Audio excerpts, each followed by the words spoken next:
അസ്സലാമു അലൈക്കും വറഹ്മത്തുള്ളാഹി വബറകാതുഹു. എല്ലാവർക്കും ഷിഫാഉൽ അംറാദിലേക്ക് സ്വാഗതം. അല്ലാഹു സുബ്ഹാനഹു വ തആല നമ്മുടെ എല്ലാവരുടെയും എല്ലാ ഹലാലായ ഉദ്ദേശങ്ങളും പൂർത്തിയാക്കി തരട്ടെ. പ്രിയമുള്ളവരെ, ഇന്ന് ഞാൻ പറയാൻ പോകുന്നത് ഭാര്യയോടും ഭർത്താവിനോടുമാണ്. നമുക്കറിയാം, നമ്മൾ ഒരു ഇണയെ കണ്ടെത്തി വിവാഹം കഴിച്ചു കഴിഞ്ഞാൽ വളരെ സന്തോഷത്തോടെയും റാഹത്തോടെയും ഒരുമയോടെയും ഐക്യത്തോടെയും കഴിയേണ്ടവരാണ് ഉമ്മ ഉപ്പ, അതായത് ഭാര്യയും ഭർത്താവും. ഈ ഭാര്യയും ഭർത്താവും സ്നേഹിക്കുക, വിട്ടുവീഴ്ച ചെയ്യുക. എനിക്ക് ഒരുപാട് ആളുകൾ, പല ഭർത്താക്കന്മാരും പല ഭാര്യമാരും എന്നോട് വിളിച്ച് ചോദിക്കാറുണ്ട്, എൻ്റെ ഭർത്താവ് എന്നോട് മിണ്ടുന്നില്ല, സംസാരിക്കുന്നില്ല, നോക്കുന്നില്ല, എന്തെങ്കിലും പരിഹാരം ഉണ്ടോ? ചില ഭർത്താക്കന്മാരും വിളിക്കാറുണ്ട്, എൻ്റെ ഭാര്യ എന്നെ സ്നേഹിക്കുന്നില്ല, എന്നെ നോക്കുന്നില്ല, എന്നെ പരിഗണിക്കുന്നില്ല, അവൾക്ക് കൂടുതൽ ഇഷ്ടം മറ്റു പല ആളുകളോടാണ്, അതിനെന്തെങ്കിലും പരിഹാരമുണ്ടോ? എനിക്കെൻ്റെ ഭാര്യയെ ഒഴിവാക്കാൻ പറ്റില്ല, ഞാൻ നല്ലോണം സ്നേഹിക്കുന്നുണ്ട്, പക്ഷെ അവൾക്ക് എന്നോടൊന്നും ഇല്ല. ഇങ്ങനെയുള്ള പല കാരണങ്ങൾ പറഞ്ഞ് പ്രശ്നമുണ്ടാക്കുന്ന അല്ലെങ്കിൽ പ്രശ്നത്തിലായ ഒരുപാട് കുടുംബങ്ങളുണ്ട്. നമ്മൾ മനസ്സിലാക്കേണ്ടത്, ഭാര്യയും ഭർത്താവുമായാൽ സ്വാഭാവികമായും ചില സമയങ്ങളിൽ, ചില ദിവസങ്ങളിൽ, ചില സമയത്ത് പിണക്കങ്ങളുണ്ടാകും, ഇണക്കങ്ങളും ഉണ്ടാകും. പിണങ്ങിയാൽ കുറച്ച് സമയം നീണ്ടു നിൽക്കുന്നതോടുകൂടി അത് പെട്ടെന്ന് ഇണങ്ങിച്ചേരാനുള്ളൊരവസ്ഥ നമ്മൾ ഉണ്ടാക്കണം.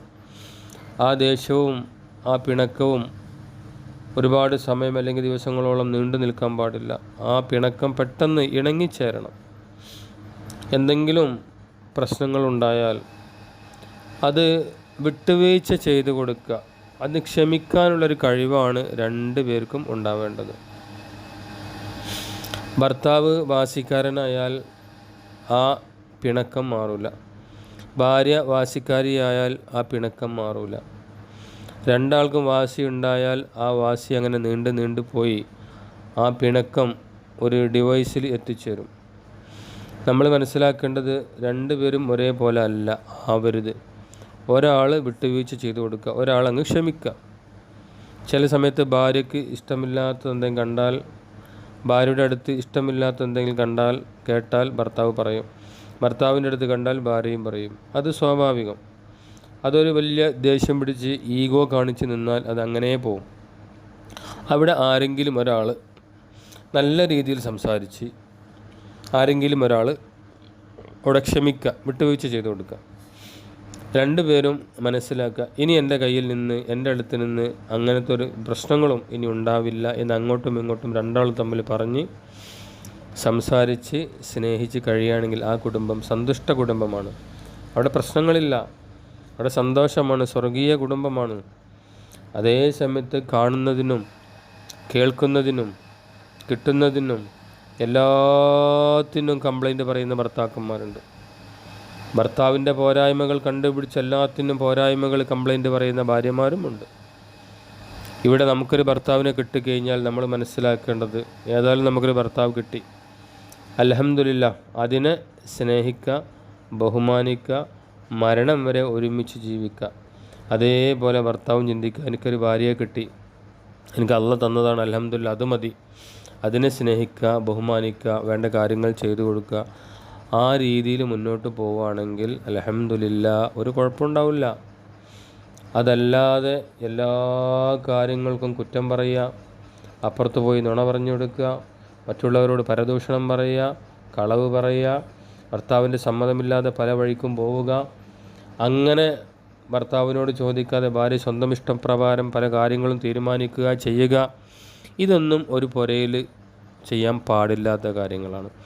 ഒരു പുരയിൽ എന്തെങ്കിലും ഒരു തീരുമാനങ്ങൾ, ഒരു വിഷയങ്ങൾ ഉണ്ടെങ്കിൽ രണ്ടുപേരും സംസാരിക്കണം, ഭാര്യയും ഭർത്താവും സംസാരിക്കുക. അതായത് നമ്മളെ കുട്ടീൻ്റെ ഒരു കല്യാണം വരാൻ പോവുകയാണ്, ഒരു പുതിയാപ്പിള വരുന്നുണ്ട്, രണ്ടുപേരും സംസാരിക്കണം. നമ്മളെന്താ ചെയ്യേണ്ടത്, നമ്മൾ ആരോട് ആലോചിക്കേണ്ടത്, ആദ്യം നമ്മൾ തമ്മിലൊരു തീരുമാനമെടുക്കണം, എന്നിട്ട് നമ്മളെ ബാക്കിയുള്ള ആളുകളോട് സംസാരിക്കണം എന്ന് പറഞ്ഞാൽ അതിലിങ്ങനെ ഒരു ചർച്ച ചെയ്ത് ഒരു പോസിറ്റീവായ തീരുമാനം കണ്ടെത്തുക. അതിലെ ഭർത്താവ് ഒന്ന് പറയും, ഭാര്യ വേറൊന്ന് പറയും, ഭാര്യ ഒന്ന് പറയുമ്പോൾ ഭർത്താവ് വേറൊന്ന് പറയും. അങ്ങനെ ആകുമ്പം ആ കല്യാണം നടക്കില്ല, ആ തീരുമാനം ശരിയാവില്ല. അത് കണ്ട് നമ്മുടെ മക്കളും ബടക്കാവും. അപ്പോൾ ഒരുമിച്ച് തീരുമാനമെടുക്കുക. ചെറിയൊരു പ്രശ്നമെങ്കിൽ അതോട് വിട്ടുവീഴ്ച ചെയ്ത് കൊടുക്കുക. നജി പറഞ്ഞ പോലെ ആയിക്കോട്ടെ, ഇൻഷാ അല്ലാഹ് അങ്ങനെയാക്കാം എന്നെല്ലാം പറഞ്ഞ് ഭാര്യയും ഭർത്താവും എല്ലാ കാര്യങ്ങളിലും ഒരുമിച്ച് നിൽക്കുക. അങ്ങനെയാൽ ആ കുടുംബത്തിൽ ബറക്കത്തുണ്ടാകും, സന്തോഷമുണ്ടാകും, ഐശ്വര്യമുണ്ടാകും, മക്കൾ നന്നാവും. അവിടെ ചീത്ത വാക്കുകളോ പ്രവൃത്തികളോ കാര്യങ്ങളോ ഒന്നും ഉണ്ടാവില്ല. അള്ളാഹുവിൻ്റെ ഒരു തിരുനോട്ടവും മുത്ത് ഹബീബിൻ്റെ സ്നേഹവും മലക്കുകളുടെ ഒരു കാവലും എല്ലാം ആ വീട്ടിലും വീട്ടുകാരിലും ഉണ്ടാകും. അപ്പോൾ ഭാര്യയും ഭർത്താവും ശ്രദ്ധിക്കേണ്ട ചെറിയതായ ചില കാര്യങ്ങളാണ്. ബാക്കി ഇൻഷാ അല്ലാഹ് ഇതിൻ്റെ പിന്നിൽ അടുത്ത ദിവസം പറയുന്നതാണ്. അള്ളാഹു സുബ്ഹാനഹു വ തആല നമ്മുടെ എല്ലാ കാര്യങ്ങളും റാഹത്താക്കി തരട്ടെ. അസ്സലാമു അലൈക്കും വറഹ്മത്തുള്ളാഹി വബറകാതുഹു.